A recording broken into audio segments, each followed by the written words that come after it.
നമുക്കപ്പം യുജിസ് group MD Shri Ajith പാലാട്ടുണ്ട്. എങ്ങനെയുണ്ട് നിങ്ങളുടെ നാട്ടിലെ പൂരമൊക്കെ? അല്ല, ആക്ച്വലി ഞാൻ പാലക്കാട് നിന്നാണ്. പാലക്കാടും തൃശ്ശൂരൊക്കെ രഥോത്സവമാണോ പൂരാണോ?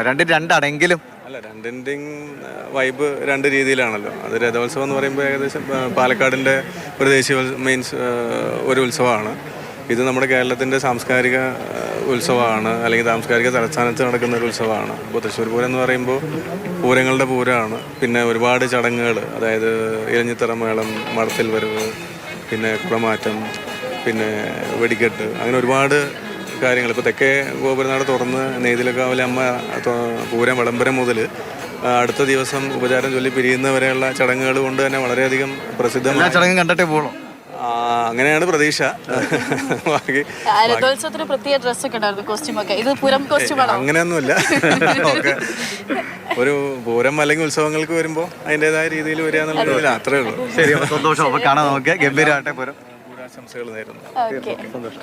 അപ്പോൾ ഇങ്ങനെയാണ് നമ്മൾ എല്ലാവരും പാലക്കാട്ടുകാര് അല്ലേ, പാലക്കാട്ടുകാരും ഒക്കെ അവരുടെ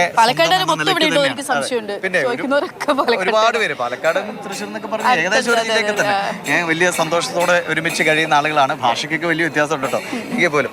അപ്പോൾ എല്ലാവരും അത്ര സന്തോഷത്തോടുകൂടി കാത്തിരിക്കുകയാണ് നമ്മൾ. എങ്ങനെയുണ്ട് പൂരം? ഞാൻ ആദ്യമായിട്ട് വരുന്ന, ഞാൻ തിരുവനന്തപുരത്തുനിന്ന് വരുന്ന. ഒറ്റയ്ക്ക് കാണാൻ വന്നോ? തിരുവനന്തപുരത്ത് കാട്ടായിക്കോണമാണ് എൻ്റെ സ്ഥലം. പേരെന്തായിരുന്നു? ലേഖ. സൂപ്പർ. ഇനി കാണാൻ പോകുന്നത് എങ്ങനെയായിരിക്കും? അത് അതിമനോഹരം, ഇതിനേക്കാളും സൂപ്പർ ആയിരിക്കും. എന്തെങ്കിലും ഏറ്റവും ഇഷ്ടം എന്താ ഈ പൂരത്തില്?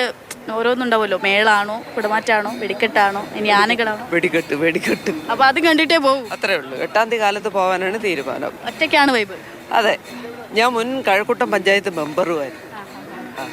ഒറ്റയ്ക്ക് ഇങ്ങനെ ആഘോഷിച്ച് നടക്കാണ്. അതെ, അല്ലേ? അടിപൊളിക്ക്.